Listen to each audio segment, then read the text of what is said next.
And it's a real privilege to be able to welcome our three panelists today for a panel on politics and theology. And I'll introduce them just very briefly and then hand over, and each of them will speak for about 12 minutes. I now have no moral authority to chop them off, having gone over myself, but I trust that they will keep relatively to time. Then there'll be a bit of a conversation between them, and then we'll open out to the floor as before. So let me introduce them just briefly in turn. First, Vincent Lloyd, welcome. He is Professor of Theology and Religious Studies at Villanova University, and very shortly to come out, or has it just come out? Almost come out, is Black Dignity, The Struggle Against Domination with Yale University Press. Then in the middle, you'll already know Ben Fulford, and we're much indebted to you, Ben, for co-organizing this conference. Thank you so much. Ben is Senior Lecturer in Systematic Theology at the University of Chester in the UK, and he has a forthcoming book with SCM Press called God's Patience and Our Work, Hans Frei, Generous Orthodoxy and the Ethics of Hope, which we much look forward to. And then finally, we have Andrea White, who is Professor of Theology and Culture at Union Theological Seminary.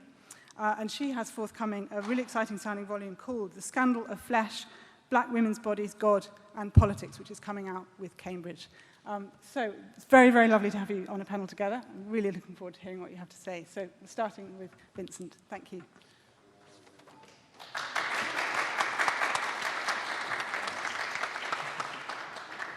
Thanks so much for the generous introduction, and thanks Ben and Drew and all of the staff here for welcoming me to this conference. And I very much appreciate your vision for the conference, embracing careful reflection, but also conversation, acknowledging that participants' views are developing and that they develop most fruitfully in dialogue. And I appreciate the way you thought expansively about the topics and presenters, bringing together those who've devoted a good deal of their scholarly lives to unpacking Frei's thought, and those, myself included, whose primary scholarly interests are elsewhere, but who have, to some extent, been shaped by Frei's thought and find it evergreen. That being said, it is quite intimidating to be speaking on a panel about theology, politics, and Frei with a colleague who's written a whole book on the topic, and with others in the room who have encyclopedic knowledge of Frei's writings and thought, particularly when my own contribution to our collective project is still in its infancy.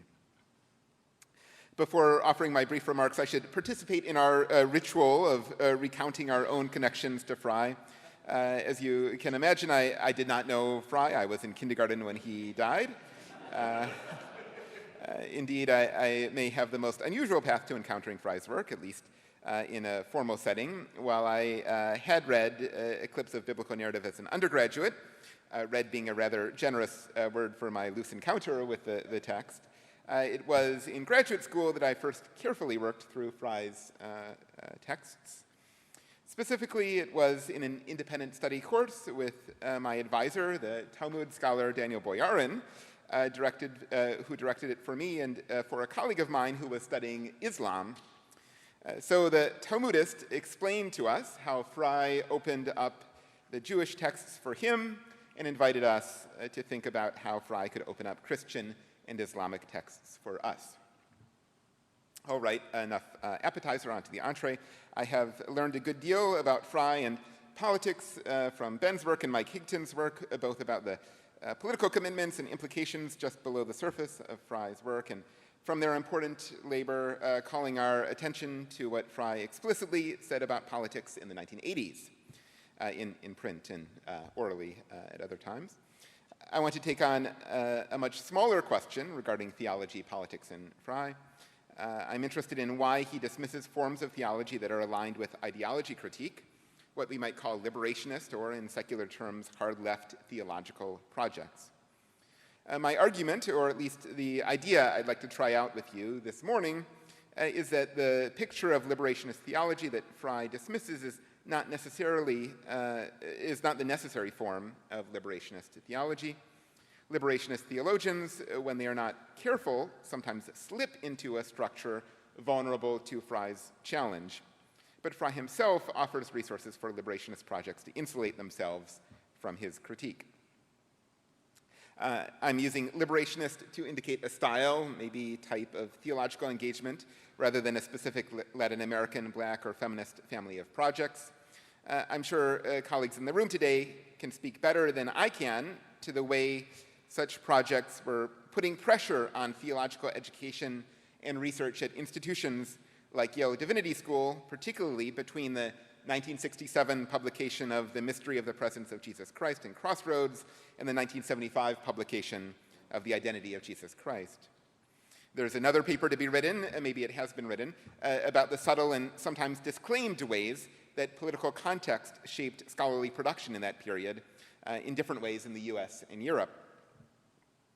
The challenge that Frei poses to liberationist theologies is found in chapter 9 of The Identity of Jesus Christ. It comes up in a rather intricate philosophical discussion of how we ought to think about identity.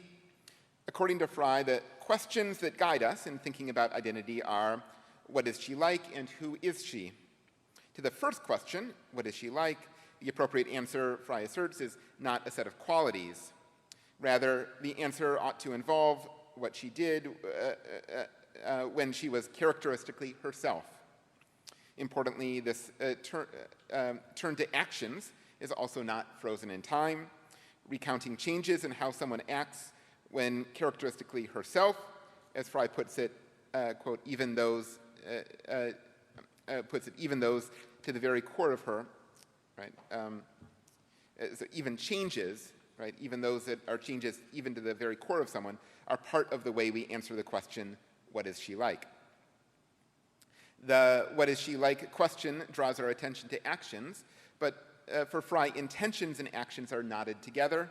The actions of an individual do not represent who that individual really is deep down. In such a view, there is a homunculus inside our head who intends, and then our body acts following the intention we set. Frei objects.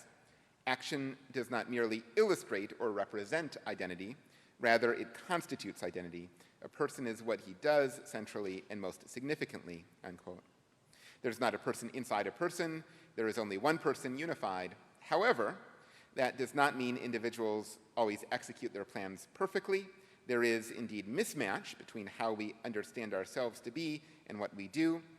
But what Frei objects to is taking that mismatch as a problem and solving it by conjuring a ghost in the machine, as he calls it.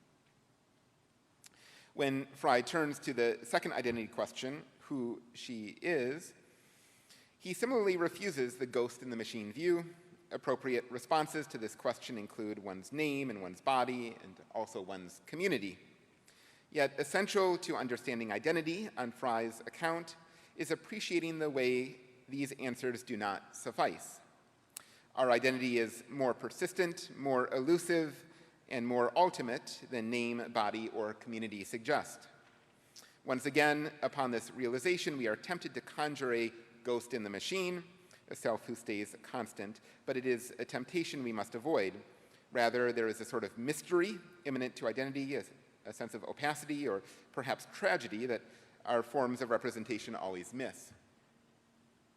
According to Frei, there are two families of errors with respect to identity. So far, I've been discussing the first, the ghost in the machine. The second family of errors is characteristic of a prominent strand of European philosophy and theology, according to Frei, from Hegel to Tillich, as he puts it. This is the error to which liberationist theological projects fall victim, it would seem.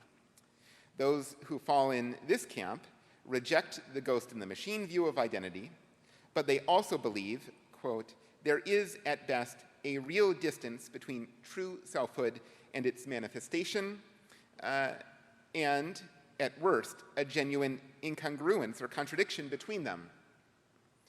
On Frei's account of this view, true selfhood can never be realized. There is no ghost in the machine. There is just a pervasive sense of inauthenticity, of constantly noticing that who we find ourselves to be is not who we really are. Frei does note that the structure of the second identity error is the same as the structure of the first error, and he suggests that they might be better understood as two species of the same error. But the second sort of error brings with it a critical edge. Not only does it name our condition of inauthenticity, it diagnoses a blockage preventing us from uniting with ourself. Some views in this family would point to society in general as a problem.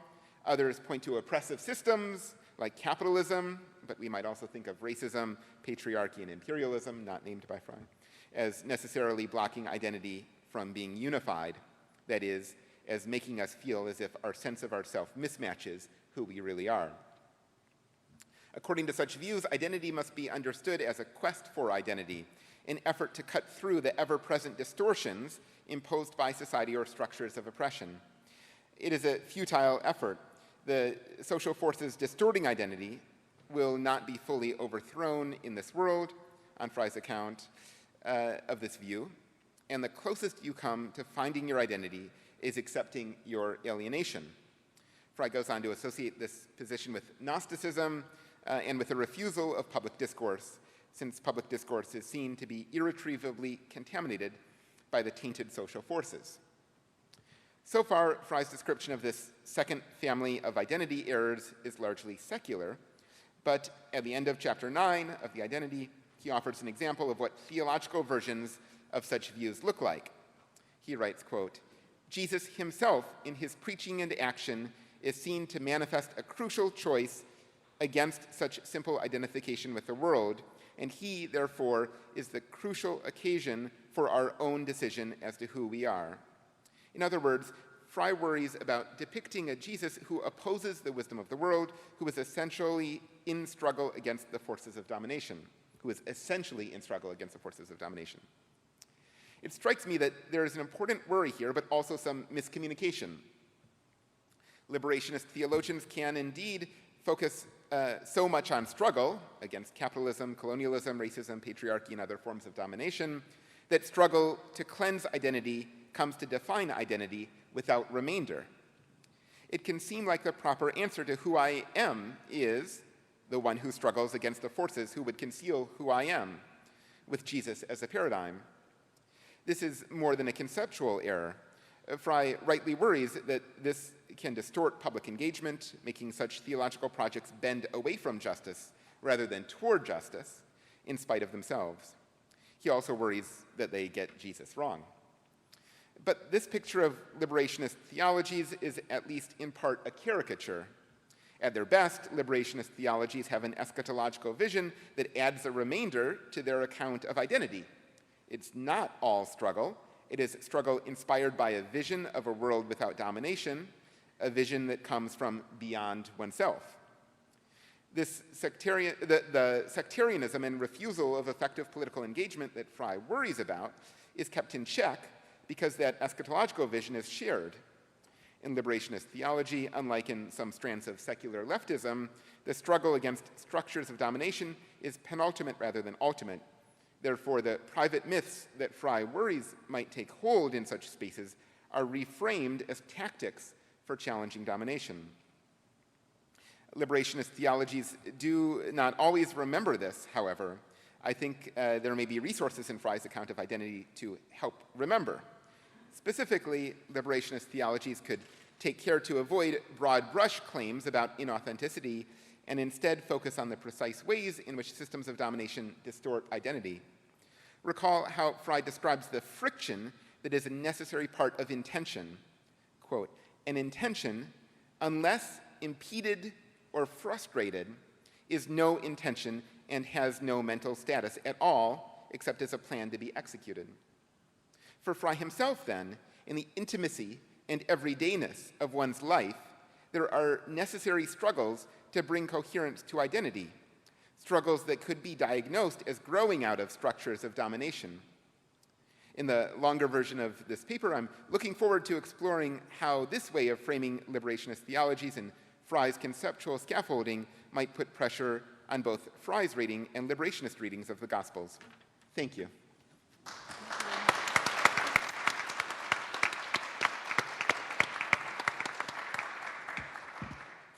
Ben, over to you. Thank you so much, Vincent.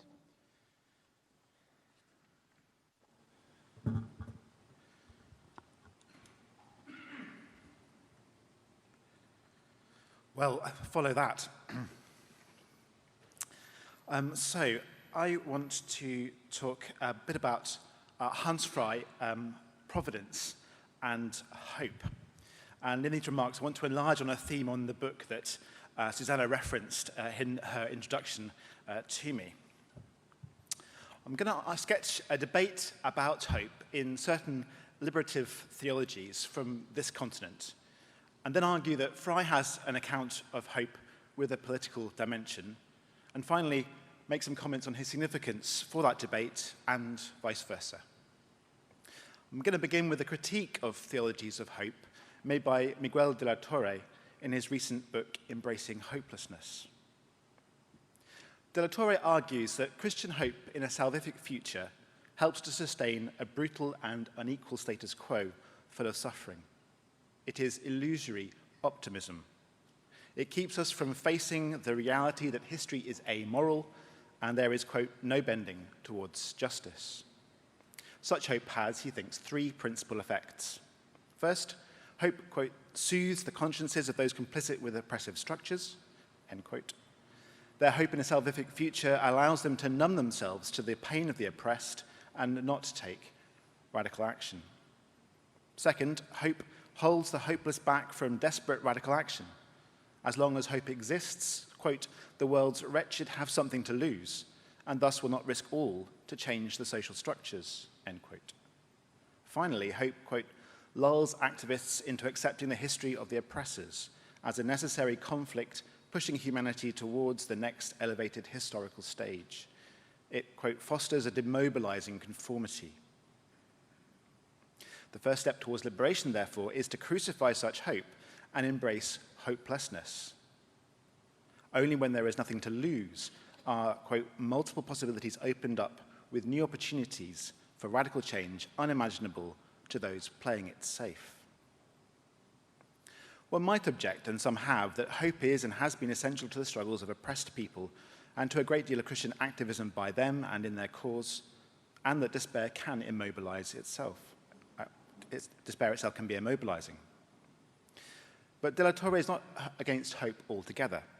He's against eschatological hope as a distraction from oppression and suffering, and against theological visions of history as a linear process of progress delivered by God. His critique seems in part aimed at theologians who employ the categories of promise and hope in accounts of how God works to evoke Christian solidarity with the oppressed and to conscientize and empower them for the struggle for liberation. He names Jürgen Moltmann, but I think Gustavo Gutierrez's A Theology of Liberation may be a closer fit.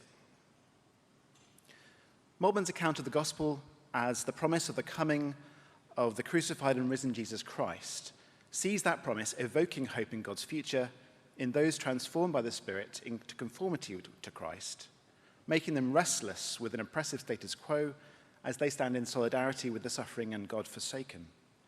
In just that way, Moltmann thinks Christ's future and lordship is anticipated now. I don't think that necessarily runs foul of de la Torre's critique. Gutierrez integrates Moltmann's account of hope into a soteriology of liberation as a dynamic process at the heart of history, driven by divine promises and fulfilled in Christ. Humans participate in it by their labor and their struggle against exploitation, guided by its goal of communion with God and between human beings. The main agents of this liberation are the poor and the oppressed through the presence to them of the incarnate Christ. God's promises and their partial fulfillment are a form of divine self-communication which lends the historical liberative process its dynamic teleology. The gospel's promise of the coming kingdom functions to conscientize the oppressed and their oppressors through the hope it proclaims. His scheme admits of incompleteness to liberation in particular events. It allows for a critical denunciation of the limitations and ambiguities of political liberation from the perspective of the kingdom. But its basic logic of hope is of a punctuated linear progress, and I can see how for de la Torre that might keep one from the despair he thinks is necessary to motivate radical action. Not every liberatory theology of hope is vulnerable to this extent. In James Cone's God of the Oppressed, for example, Christ's lordship and presence, governed by his past identity, is similarly focused on the oppressed, conscientizing them and evoking their hope for a new future as they struggle in a contemporary Egypt and look towards their exodus. But Cone does not expect linear historical progress. Christ's presence empowers the struggle of black people for their humanity and transforms it from desperation to a sign of his presence and coming. But Cone does not expect the wholesale-scale transformation of their oppression until the eschaton, I think. Another example, Dolores Williams offers a still more circumscribed hope in the figure of Hagar, the Egyptian enslaved woman who named God and received God's promise. This is hope of divine empowerment of poor African-American women in the struggle for survival and betterment of quality of life for themselves and those they nurture and protect. Perhaps for De La Torre, Cone and Williams are still too hopeful, not desperate enough. But I'm rather cautious of writing off the histories of struggle to which they each appeal and what was at stake in them. Well, 5 minutes in, where does Hans Frei fit into this picture? In the preface to the Identity of Jesus Christ, Frei says that his affirmation of the presence of God in Christ for the world amounts to nothing philosophically more high-flown than a doctrine of the Spirit focused on church, word, and sacrament, and, quote, the conviction of a dread yet hopeful, cutting-edge, and providential pattern to humanity's political odyssey. A hopeful yet cutting-edge, providential pattern to humanity's political odyssey. What did he mean? Two aspects of Frei's analysis of Christ's identity are worth noting here for my purposes. First, his analysis that we just heard about from Vincent of Jesus' characteristic intention, his obedience to God, and his love for humanity emphasize his vicarious identification in his helplessness with humanity in need, in the extremity of our need for redemption from sin and death. Later, Frei would describe that identification as Christ's permanent solidarity with humanity and argue that his singular identity is representative and universally inclusive both of victims and victimizers. Elsewhere, he emphasized Christ's identification with, quote, the poor, the undeserving, the spiritual and economic underclass. We may therefore hear a critical edge to Frei's claim in identity that one consequence of God's vindication of Jesus' intention in his resurrection is the securing of the identities of all human beings in him. Frei later implied that Christ's identification with all humanity called into question various structural inequalities in modernity, citing slavery, the exclusion of women from ordination, and, as he put it, quote, the institutional rigidification of the ownership wage earner structure of industrial and post-industrial capitalism. But what difference does all that make in the present, according to Frei, and what does it have to do with hope? For Frei, the pattern of the manifestation of Jesus' embodied identity culminates in his appearance in resurrection as the embodied presence of God, as we heard yesterday. His identity is distinct yet inseparable from God, and he cannot be thought not to live, not to be present, and our contemporary. Christ owns his presence, and as Lord freely shares it with us indirectly in word and sacrament and Christian community. But he is also present to the history of the world, for the implication of his identity is, as Frei put it later, that God's providence is focused in him. Hence, the reciprocal interaction of church and world constitutes an unfinished, open history, which is, in all its contingency, providentially ordered in Christ's life, death, and resurrection. Under this providential impulse, history is dynamically oriented to an undisclosed summation in Christ, which cannot be captured in any universal theory of history. As a result, there is a mysterious pattern to the public history of church and wider humanity. Something of that pattern may be discerned, as in a glass darkly, with the help of parables, symbolic patterns. One of these is the atoning pattern of exchange of opposites in Christ's identity. Hints of this pattern, Frei affirmed, do break forth in history. He refers here to, quote, terrible sacrifices, unquote, which dimly set forth this pattern and only anticipate its resolution in resurrection. Such figural reading allows us to trace signs of a providential configuration that echoes Christ's redemptive reconciling history in ours, and which, quote, looks towards reconciliation, redemption, and resurrection. In the history of the United States, he finds such figural traces in the Civil War and in the Civil Rights struggle, where he seems to see partial figures of limited redemption and a measure of reconciliation achieved through costly conflict. Such figures have a promissory character for Frei. They give him hope that in the case of, quote, the terrible suffering inflicted on a small East Asian people by the defensive provincialism of a larger power in Vietnam, the same pattern might eventually be discerned in retrospect. In the eclipse of biblical narrative, one of the things Frei celebrates about pre-modern Western Christian reading of realistic biblical stories was the way Christians interpreted their lives, experiences, and situations by seeing themselves and their circumstances as figures of the cumulative biblical narrative so as to act responsibly in the real world governed by God, which it rendered to their imagination. The frigid discernment Frei commends in identity seems implicitly to serve a similar purpose. The hope it evokes may, I infer, inform the ways in which Christians enact the loving service and passionate concern for the world that Frei holds should characterize followers of Jesus Christ. There's much more to say about how Frei thought that service should be pursued, and I'm not going to do it now. What, though, does Frei have to offer the debate I've constructed about hope, and what might it say to his work? I want to make 2 points in conclusion. Accounts like Cohn's and Williams, in their different ways, offer Frei complementary visions of fitting oneself figurally into biblical narrative and of responding to oppression resourced by the hope that such figuration can afford. They show how it can disclose structural sin and arouse and frame spirit-empowered agency for people in different positions, in different contexts with differing scope for action. They might also point out the limits and ambiguities of the figures Frei discerned in the history of this country. At the same time, Frei offers a way of imagining that history in which divine presence in Christ is not solely focused on conscientized and empowered subjectivities, nor the dynamism of linear progress, but works mysteriously in and through other historical forces in such a way as sometimes, I'm slightly pushing Frei here, to bring forth situations where struggle and witness and organization meet with openings and shifting movements in conflict from which some partial provisional liberation and reconciliation may come. For someone shaped by his adolescent experience of the terrifying campaign to dehumanize Jews in Nazi Germany in the 30s, and the dislocation of moving between there and school in England, and later of emigration to New York, for someone with as sharp a sensitivity for structural oppression and suffering, and an at times fatalistic disposition, for such a person, it was a remarkable affirmation of a hope which gives a horizon and impetus to action. Thank you.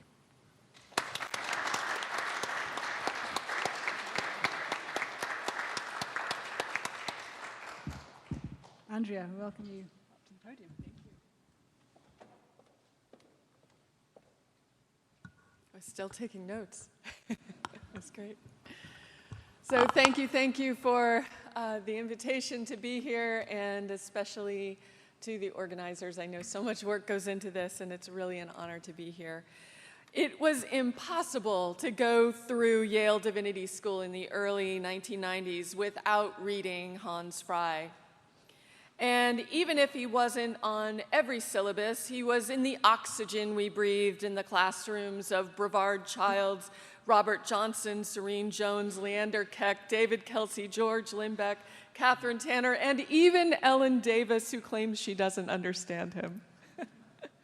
I would later write a dissertation on Barth and Ricoeur, and whenever I received a puzzled look, I would explain a little Yale, a little Chicago. Frei would surely reject my attempt at rapprochement, yet however crooked and detouring, I have always drawn a line from Frei to Tanner to me to describe my intellectual lineage. Frei would undoubtedly be horrified by this line, especially given my interest in race and gender. What possibly could the biblical narrative or the identity of Jesus Christ have to do with Black feminist futurity, for starters? Marzora Shukla and Daniel Shin were two colleagues at the University of Chicago Divinity School, also students of Catherine Tanner, who wrote brilliant dissertations on Hans Frei and David Tracy. More than me, they make the case for a line. But putting aside my flimsy case for my connection to Frei, I want to begin with a query.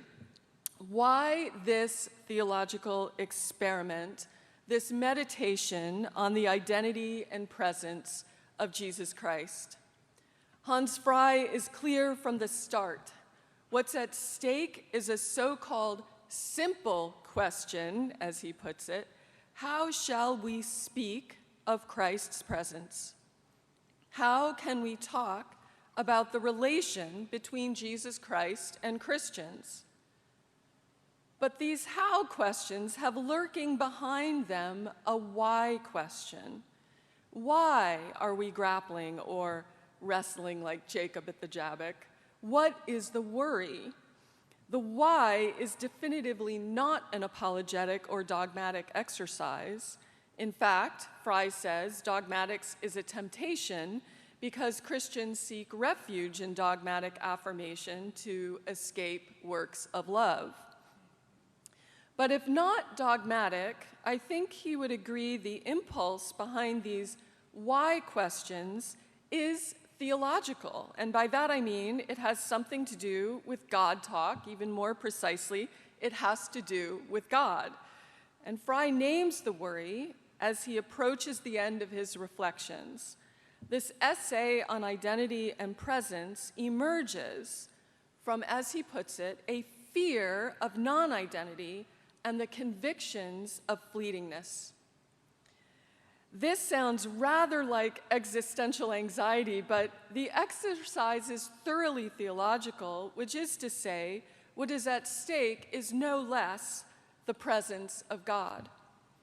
What does it mean to speak of the living presence of God when the presence is affirmed by an absence, an empty tomb?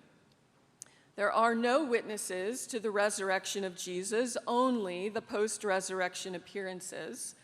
And Frei concludes the climax of the gospel story is the full unity of Jesus with the presence of God. To speak of the identity of Jesus is to speak of the presence of God. And he goes on to say, and in that final sequence, his identity is declared to be the complex unity of the unsubstitutable Jesus from Nazareth with the presence and action of God. The presence of God is the determining impulse of the providential course of history. But the presence of God now is indirect. Frei's claim about the presence of Christ is ultimately cast in negative terms. It is the presence of one whose identity is such that he cannot be conceived as not present. Jesus Christ cannot not be. Frei insists this is not a matter of theological imagination. In fact, the claim constrains the imagination. But the indirect presence that has a spatial and temporal basis is not merely a claim about our grasp of Christ's presence as mysterious. It is also a claim about Christ's withdrawal, even if that withdrawal is followed by a bestowal, the bestowal of the Spirit. But I want to return to the difficulty that I suggest compels the lurking why question, namely the fear of non-identity and the conviction of fleetingness. Because it compels me to try out a theological experiment of my own. When Frei names the climactic import of the resurrection, I wonder how it makes sense to speak of resurrection as hope. If Jesus is identified in his resurrection, what might this tell us about the nature of hope? One thing it does not do is function as theodicy, the kind that Moltmann has in mind. For Moltmann, the resurrection of the dead is an answer to the theodicy question, the ontological presupposition for the realization of the final divine judgment over good and evil. The resurrection is God's righteousness to triumph over this world of evil and pain. Given Frei's argument for the unity of Jesus' identity and presence, Frei might agree with Moltmann when he says, The Christian hope is not founded on the isolated event of Jesus' resurrection, but in his total person and entire history, which through the resurrection became eschatologically qualified. Frei so clearly focuses our attention on Jesus' self-manifestation and singularity in the resurrection. Frei writes, "I have argued that Jesus' individual identity comes to focus directly in the passion-resurrection narrative, rather than in the account of his person and teaching in his earlier ministry. It is in this final and climactic sequence that the story Jesus is most of all himself." And as a side note, for those who wonder about whether a womanist reading of Frei would ever be possible, this claim stands in direct opposition to one womanist, Dolores Williams, who places the emphasis Williams places on the life and teaching of Jesus, born from her critique of atonement theory that grants divine sanction to surrogacy and redemptive suffering. Her response to the violence of the cross and its history of sanctified violence is to press the life, not the death of Christ, his ministerial vision. In contrast, Frei writes, if the depicted Jesus sayings are to function Christologically, they will have to do so as expressions of the person who comes to be portrayed in the last stage of the story. One cannot with any confidence proceed in the reverse direction. A soteriology or Christology cannot possibly make good on any claim that the person of the depicted Jesus is directly known from his teachings, and that his final personal bearing and destiny is the story, are but functions of these words. Jesus is not available to us directly or unambiguously in the portion of the gospel accounts describing his ministry. But it is with the passion-resurrection sequence that we come closest to the historical events of his life. In fact, it is the fiction-like quality, he tells us, of the whole narrative that makes the identity of Jesus more accessible. What the accounts are saying, in effect, is that his non-resurrection is inconceivable. To grasp the identity of Jesus is to believe that he has, in fact, been raised from the dead. If Jesus is most clearly manifest in the resurrection, then it is here also that the accounts could say that he lives. To think him dead is the equivalent of not thinking him at all.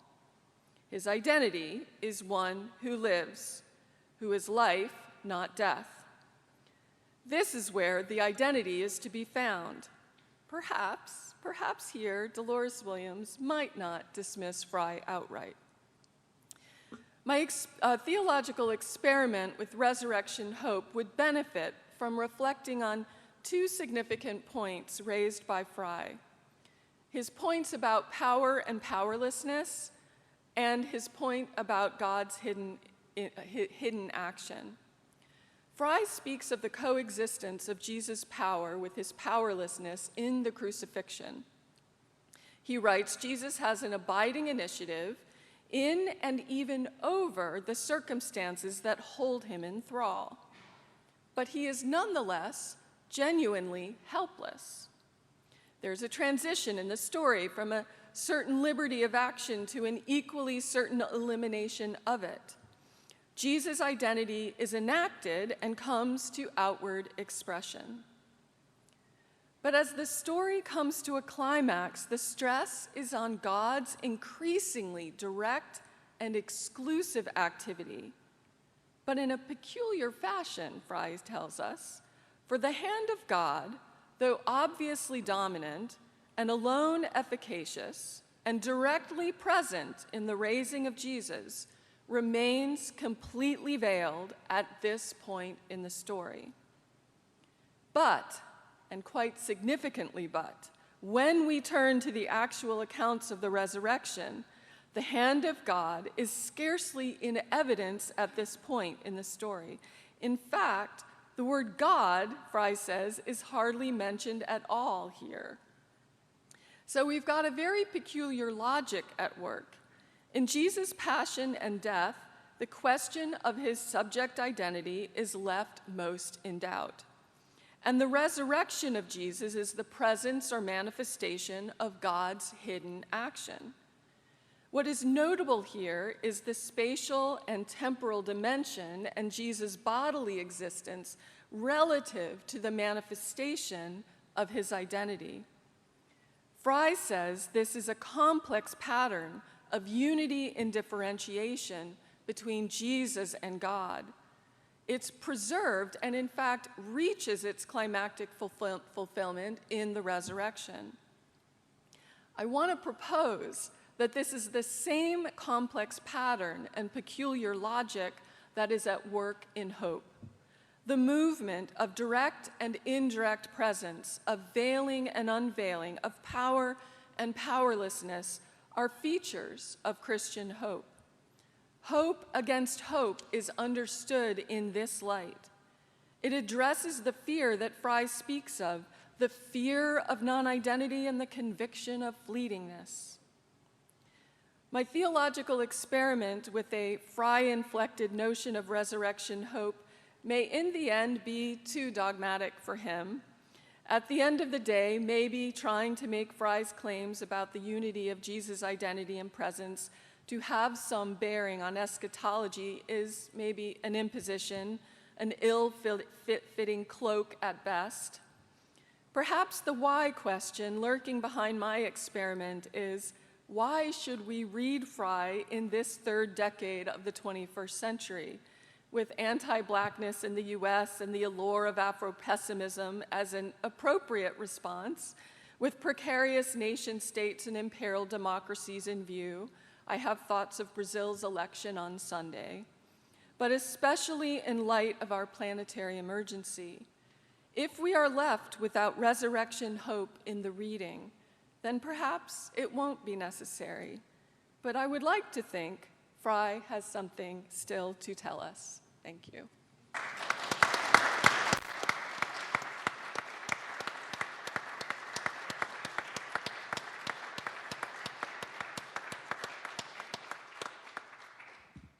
Thank you very much to all our speakers. Some fantastic papers and much to explore, and actually lots of really interesting convergences in hope and eschatology. And we'll spend a little bit of time hearing their responses to each other before we open up to the floor. Who would like to go first?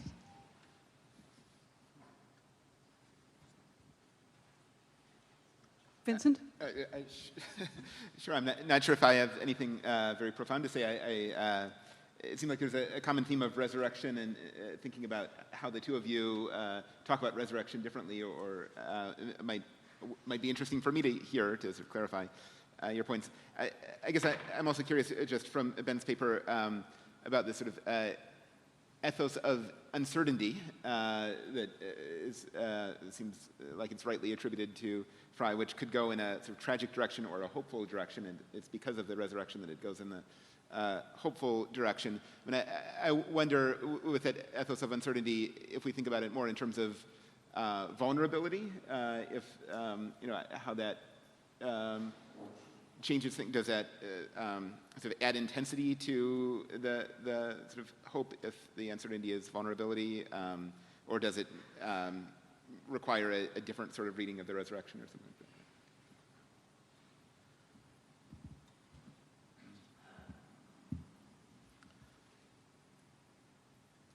So yeah, I'm trying to think through that question. I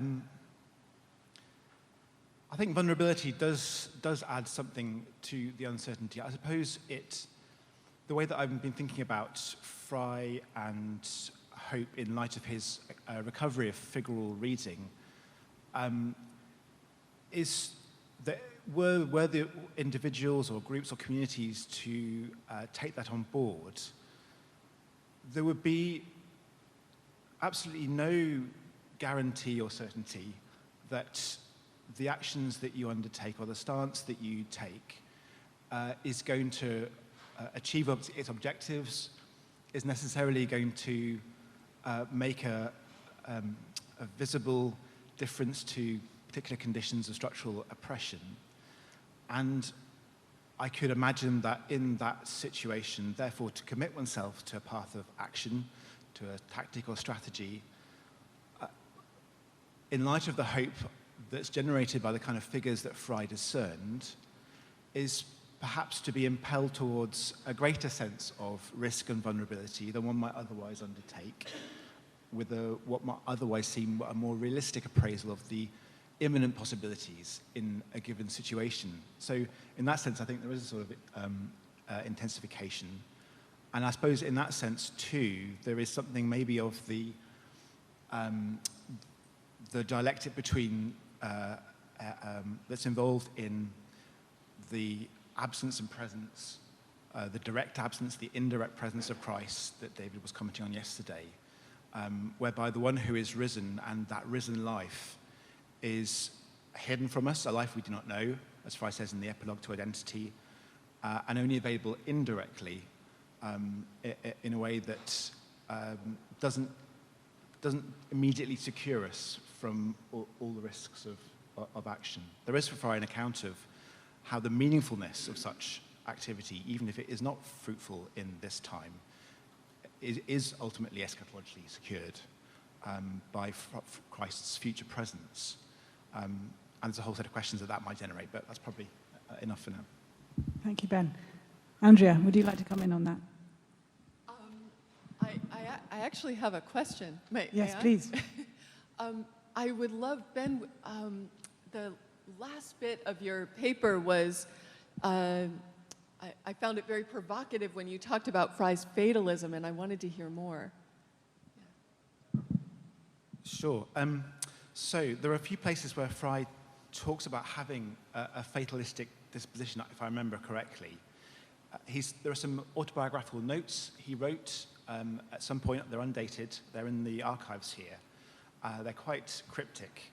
But you can read them in light of other data that we have about his biography, such as the video from the Fichonov archives, the piece by John Wolverton about his life, which I think these notes may have been written for. So if I remember rightly there, but also in the Fichonov archive, I think, and certainly in, he did a lecture in honor of Julian Hart, and there's some correspondence that goes with it.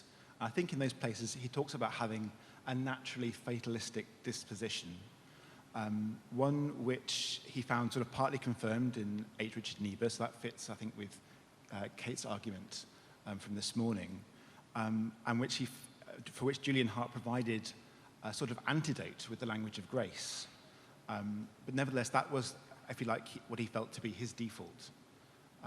And I think Kate's right, that his figural imagination is a way of getting beyond that very deterministic sense that everything is set. You've all kept so beautifully to time that there's a little bit more time that you could spend between yourselves, or would you prefer to bring in the audience at this point? May I yes, ask please. another question to bring Vincent in? Lovely, Vincent, you spoke of the eschatological vision of liberation theology. I saw a common denominator there. Do you want to say more?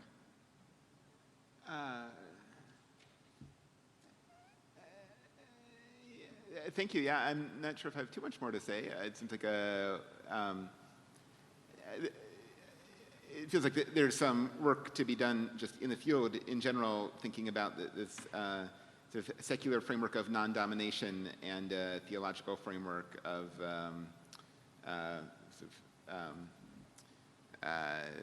versions of resurrection, or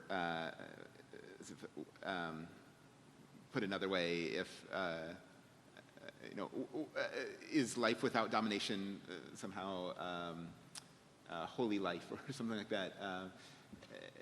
It feels like that there are two different idioms that both have energy in the field and have similarities. The domination language obviously has theological resonances because of the lordship and the refusal of worldly lordship that's implicit in it. But how that would map more precisely into a more sort of systematic and orthodox theological framework still seems like an open question. Ben? I wonder if I could put, the caffeine's now kicking in, so my cogs are starting to turn. I wonder if I could put a question to each of you from your papers. Vincent, I'm going to put very unfairly a question that was once put to me about Frei, but which I think your paper possibly speaks to. A student recalled Du Bois' account of double consciousness and what it means to be a problem, and wondered whether Frei's account of identity can speak to that or not. And I wonder whether you had any thoughts about that. Andrea, I wonder if you could say a bit more about where you think, there's two notes about Frei and Dolores Williams. So an obvious objection from her about the language of sacrifice and the centrality of the cross, but you also seem to see a possibility for something else as well. And I wonder if you could say a bit more about that. Yeah, I didn't go very much further. There are so many things I took liberties. I confessed to Professor Kelsey earlier. I made assertions, not arguments. But there, I think one place where there might be some resonance is when Dolores Williams focuses on the life in resurrection, which is obviously what Frei is up to. So I could say much more about that, except it would be limited because Dolores Williams doesn't say much about it herself. Even her remarks are limited and somewhat in passing. But she doesn't neglect the resurrection. She just doesn't thematize it. Yeah. Vincent? Sure. Thanks for the question. Right. So this second problem with identity talk as diagnosed by Frei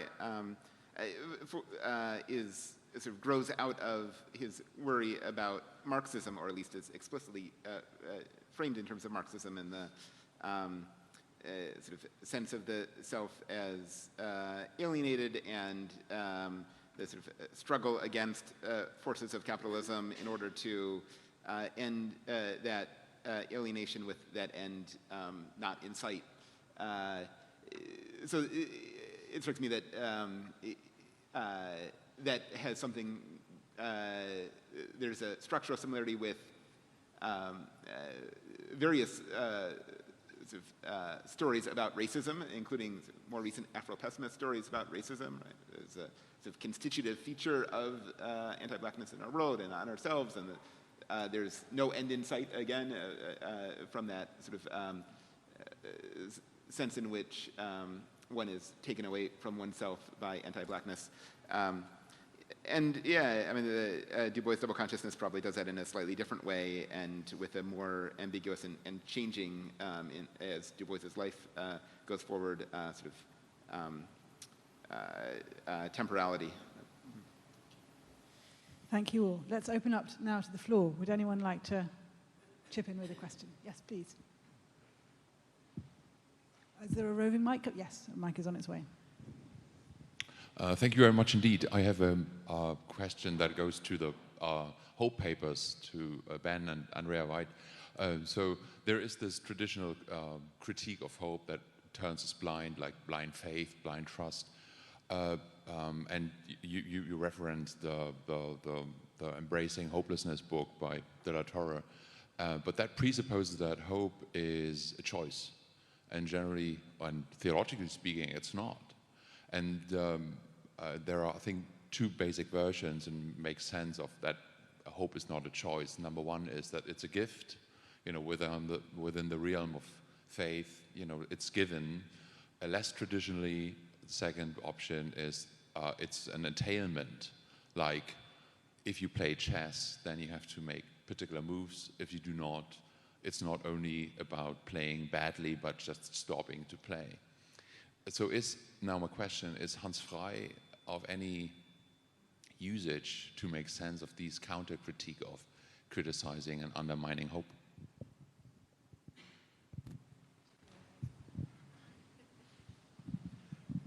Could you just elaborate a little bit more on the critical element of that? So yeah, so the question was that, the critique is that hope or hopelessness or resignation, or all these, neighboring, semantically neighboring concepts are things that we can choose. So that goes for hope and also the critique of it. So Afro-pessimism, that this would be a choice. And my guess is that maybe Frei, but my knowledge is too limited, so I asked the experts here whether, despite the biographically loaded fatalism, maybe, that Frei's work might be of help to make sense of a strong counter-critique of the critique, saying that it's not a choice. Then you can't say, well, embrace hopelessness because it doesn't make sense. Not on empirical or biographical grounds, just conceptually. It just doesn't make sense. Maybe Frei, that was my sense, is of help to elaborate that kind of response. Thank you. That's really interesting. And my first thoughts will probably not do justice to the question or the issue that you're talking about. I'm inclined here, I suppose, to think about Frei partly against the background of Barth and of Barth's ethics and his thinking about divine command as permission and liberation. So the way in which I'm trying to develop a reading of Frei as an ethical thinker is to think about it against that background. And think about it in those terms, I think one could see that an imagination framed by the biblical narrative is a means through which God liberates people to perceive the world a certain way and for their affectivity to be transformed at the same time. In that sense, hope would be to some extent a gift, but also permission to go on into it, which perhaps you could also refuse. Andrea? Yeah, thanks for that question. My response may take us in a different direction because I'm thinking of some things that may possibly not be responsive, but I hope they might be related. I immediately started to think about James Cone when he says, he raises the question, what must I do to become black like God? And then it's almost a surprise, like a shock to the system when he says it's a gift. And so I do think there's a giftedness to it.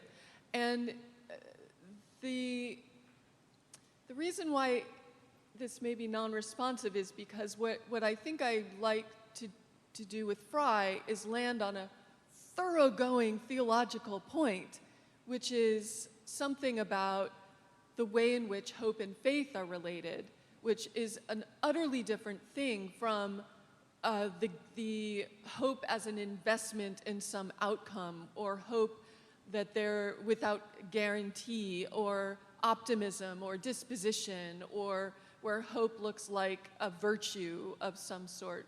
So I think I may be shifting the question a little bit from choice or will, because I think what I think Frei gives us is a different category.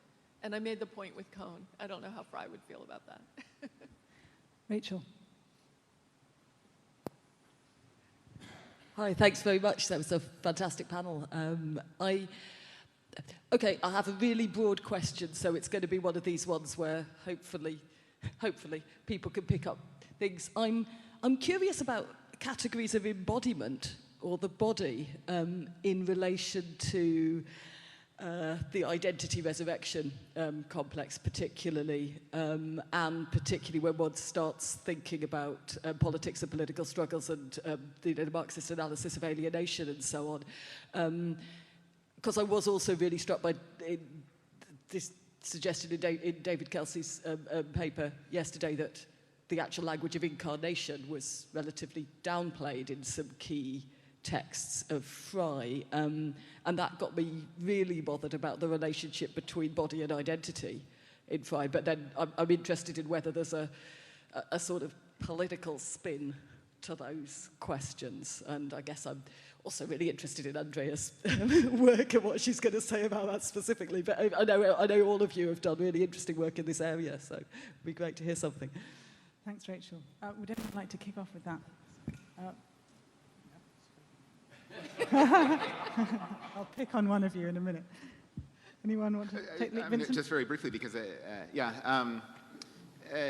so it seems like an interesting question to think about, sort of tracking embodiment throughout sort of different sites in Frei's work. In this particular, since I've been thinking a lot about Chapter 9 of Identity recently, the body is one of the 3 answers to the question, who is she, right? Along with sort of basically names or adjectives, right? These sort of conceptual labels, the body, and then secondarily, or framed as secondarily by Frei, community, or the community in which. So the alienation would be alienation from those labels, from the body, and then secondarily from community. Frei doesn't really fill out or paint a picture of what that alienation from body looks like, right? It's examples more alienation from those sort of names or labels, or a little bit from community. So it seems like that, like there's an opening there to say more in line with the Frei-ian project. Thank you. Andrea? Yeah, thank you, Rachel, for that great question. I wish Serene Jones were here, because she said she was going to give a body paper. But there is, I referenced it very, very quickly in passing.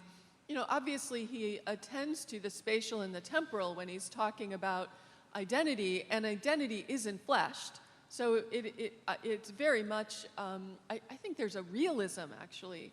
I think Frei touches the ground more than we might expect.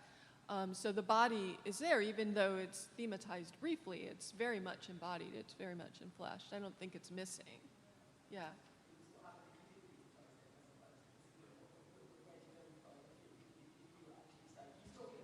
Yeah. And I'm sorry, I missed the last bit. If you take that insight and run with it, right, in a way that isn't run with explicitly in the work, right? That was kind of where my question was. So there's not a question that there's... I see. Do you see what I mean? Yeah.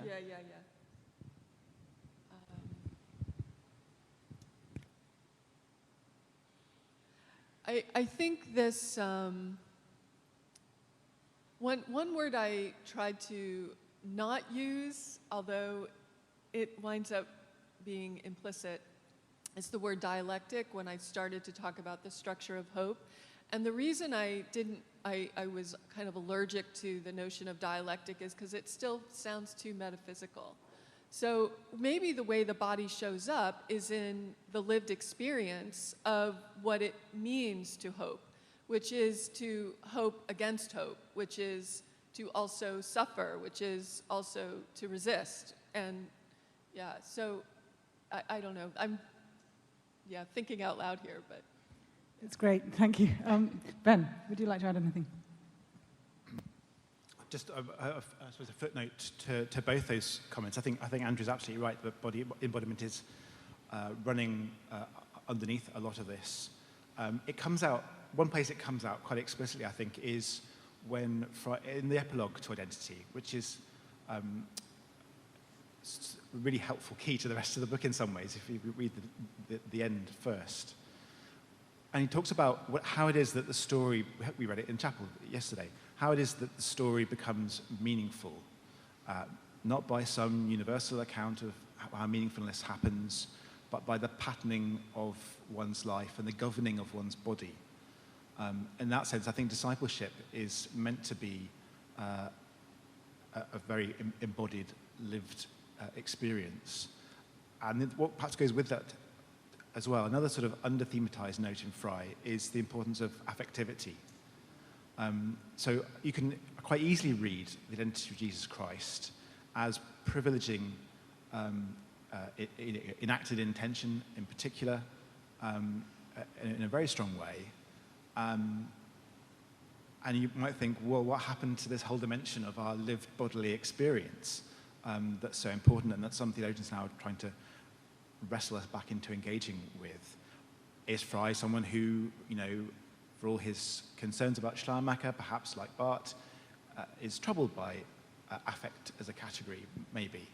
But there are certainly places when he talks about discipleship where I think affectivity becomes really important. We heard one in Susannah's paper earlier, the union of factual affirmation and of love for loving response to Christ, love for neighbour. So I think there are clues in there for a sense in which embodiment could become much more important. And that, I think, would call for a fuller pneumatology than he offers us. We still have lots of time. Would anyone else like to come in at this point? I have a question up my sleeve, if not, but I'm looking. Lovely. Over here. Thank you. First, a word of thanks to all of you, including at the moment our presenters up here. This conference has been a very generous and gentle dose of humility for me.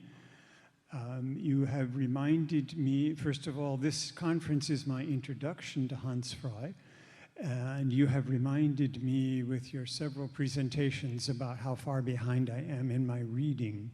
But then to go ahead and to test my hearing, I was hearing the hopelessness conversation. I was running on a parallel track then of power and powerlessness conversation and thinking of trauma. One way to think of that is my daughter was in North Carolina. Most recently it was Hurricane Ian, it missed them, but Hurricane Florence.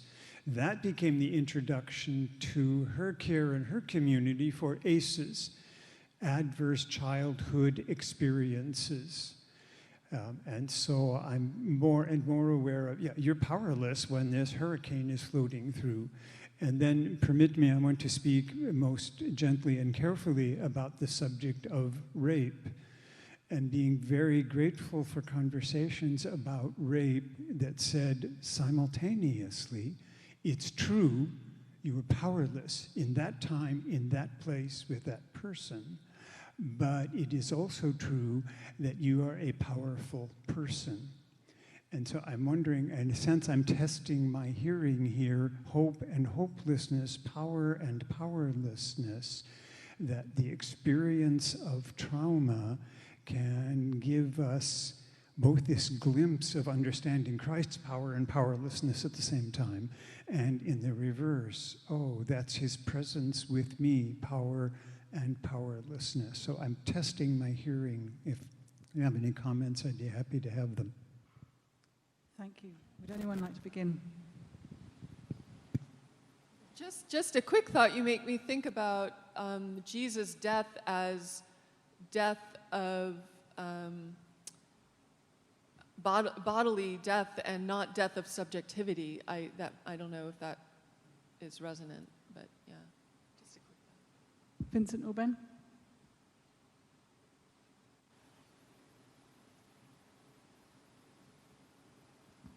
Yeah, I'm not sure. I think it's a really interesting question. I really liked the way that Andrea parsed hope through the coincidence and passage between hope, power and powerlessness in Frei. I think that's really, really interesting. I'm not sort of deeply versed enough in trauma theory and trauma theology as I'd like to be, and therefore that I don't sort of feel fully equipped. I think one of the things interesting maybe about Frei's understanding of Christ, I think it would make sense to perhaps to think about Christ as being traumatized in his passion. The question then is, what does that mean for the life, as Frei puts it, the life he lives to God, his life beyond the veil? Is there a sense in which there is, in that, some transcendence of the situation of trauma, and which is not perhaps fully available to us, but which maybe interrupts traumatic experience? But all that with the caveats that I began with of my ignorance. Sure. Things I don't talk about hope, but on trauma. I do have things to say, but maybe not particularly relevant. I guess just one general observation. It does feel like we're in a cultural moment in the last 5 or 10 years where these languages of trauma and harm and violence have proliferated, and I think that there's a task for theologians to sort of sort through that language and think about the different sorts of phenomena that are being labeled. Right? Trauma seems like a particular thing, which seems adverse childhood experiences seem like a much more general sort of thing that would include forms of abuse that are not that wouldn't strictly fit the category of trauma, forms of violence that might not strictly fit in the category of trauma. So it may be interesting to think about how the resources in Frei for doing that kind of sorting work of these various proliferating forms of harm. While you're all still thinking, may I ask a question to you, Vincent? On the theme of alienation, I'm just wondering to what extent you're critiquing Frei here, whether he's reacting too strongly against those who read through the lens of self-alienation, and whether you're finding that he kind of cuts out struggle from the human being too much. And you brought it back in. I mean, you found places where he has it. But to what extent do you want to find more? To what extent has he smoothed over? Thanks, yeah, right. So at least the rhetoric of the paper now is one of sort of shifting emphasis, right, where Frei has a site in the structure to talk about something like struggle, which is a sort of friction between intuition and action, but he doesn't go far enough at that site to think about how that friction isn't just a sort of natural fact about the world, but caused by systems of domination, and the kind of struggle that happens at that site could be collective struggle and not just sort of individual struggle. And by not talking enough about domination and struggle there, and by only talking about it in this model of this form of alienation that he sort of dismisses then as a wrong kind of approach to identity, it leaves readers without sufficient resources to respond to the sorts of domination that we ought to be responding to.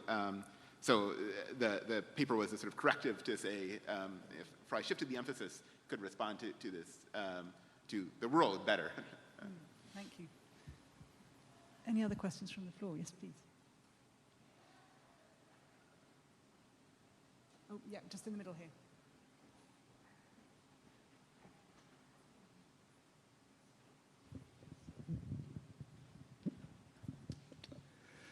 Frei is new to me also, and that leads me to the question, why is this conference about Hans Frei?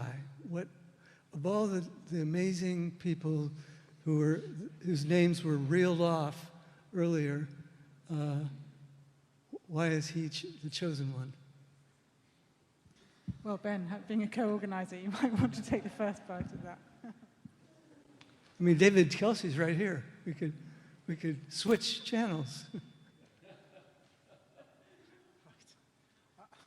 I mean, how do you justify spending inordinate amounts of time and thought and money on any one over others? I suppose the reasons are going to be particular and personal. So for me, Frei is someone who's been quite a generative person to think about and with. And I think Drew would say the same, and our sense was that there were a lot of other like-minded people, I guess many of whom are in the room. But at the same time, that Frei is someone who perhaps, despite a certain amount of writing about him, is still widely misunderstood, doesn't receive the same attention as, say, George Lindbeck, I think, comparatively. And so there's a certain task to be done of shining a bit more light on him, but also him not simply as a figure in the history of Anglophone theology in the 20th century, the Yale-Chicago Wars, and all those kind of stories, but a figure who still has some constructive potential that's worth working with, not uniquely, not to be like a Freian or in the way that some people follow some other figures in the history of modern theology, but as one resource amongst others who's worth working with alongside other things. Does that help? Do either of the other you want to come in on that, or we've got Kate waiting for question 2, so shall we turn? Kate, just over there.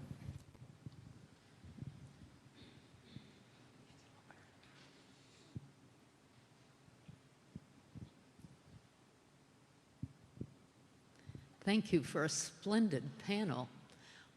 I wonder if you might like to take up the concept that Frei uses in identity, since so many of you focused on that work, the epistemic monophysitism. I wonder if that concept, which seems to me to do lots of heavy lifting in the book, if that might be a way of thinking about Rachel's wonderful question about embodiment, but also about hope and hopelessness, about power and powerlessness, and a different way of thinking about the problem of alienation. Thank you. Would anyone like to bite the cherry first?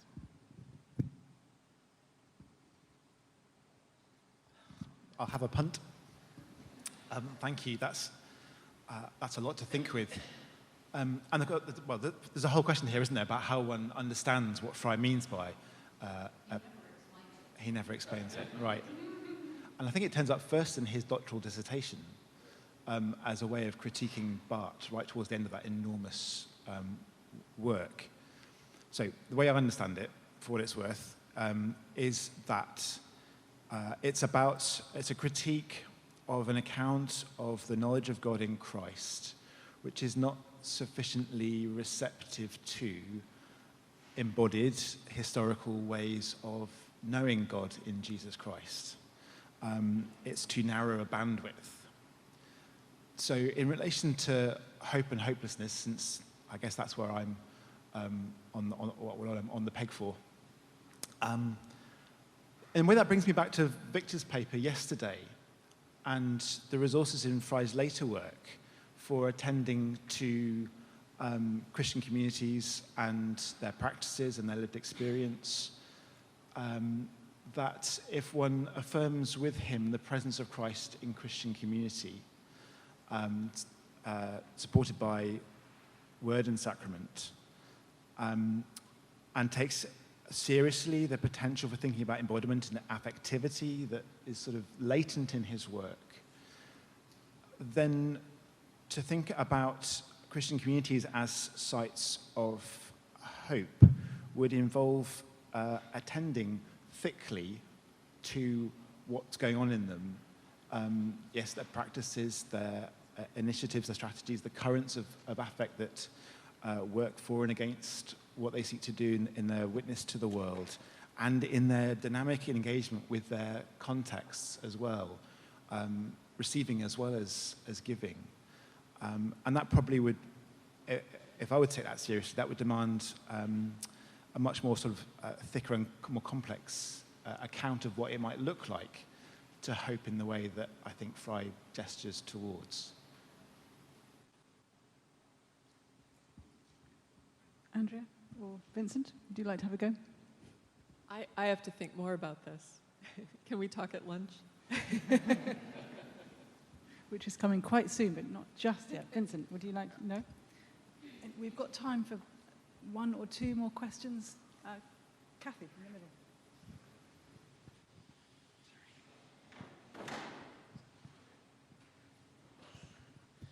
I guess this question is to Vincent, but maybe to others as well.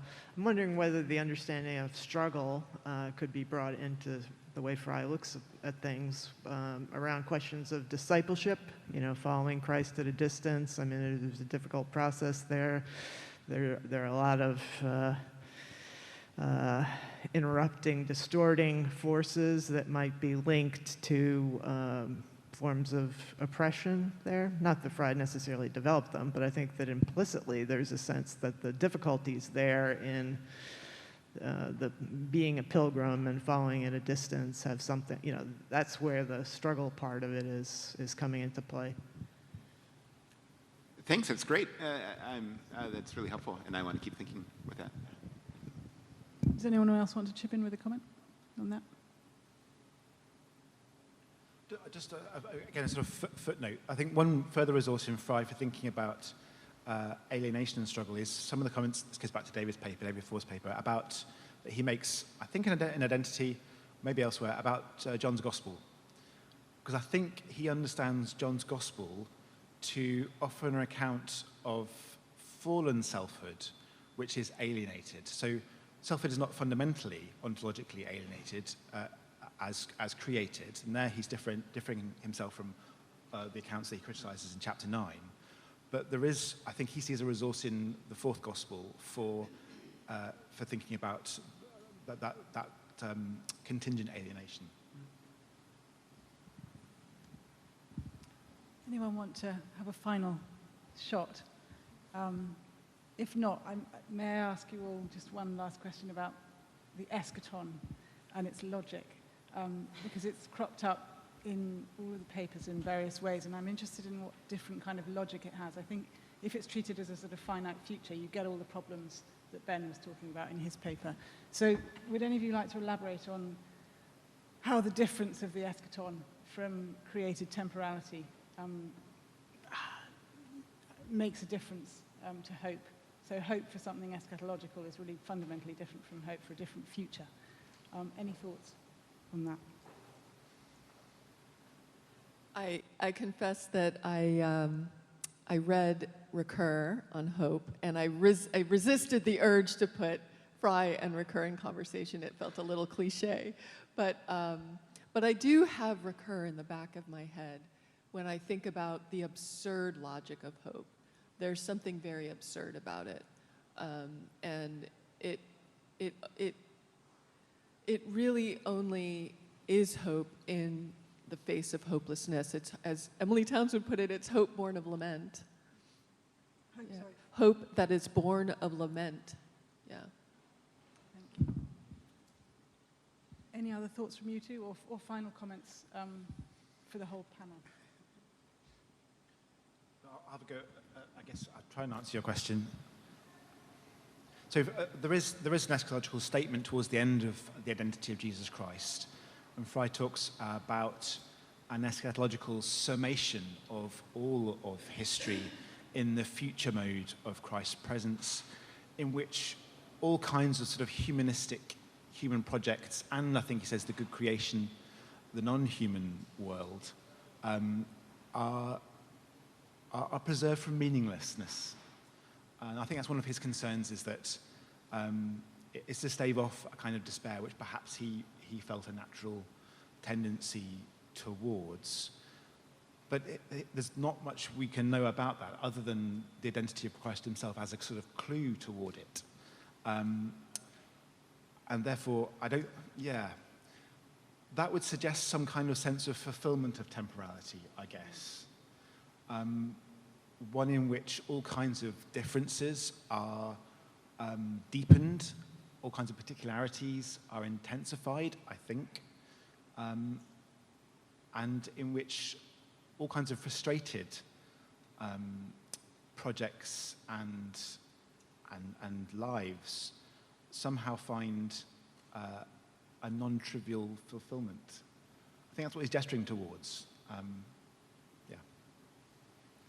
Vincent, would you like to add on? No, I guess just the question or worry I would have would be about how we distinguish hope in liberal theology from hope in post-liberal theology. And it seems like it can't just be about clarity around the eschaton, in that both liberal and post-liberal theology can care about distinguishing hope from optimism. So, yeah, I guess I worry a little bit about not sufficiently appreciating that sort of tragic moment that Ben was drawing our attention to before moving to the sort of more liberal, hopey kind of moment there. Yes. Well, I think we've now thoroughly deserved our lunch, and I would like to offer huge thanks to all our panelists. You've all commented on how fantastic their presentations were, so thank you.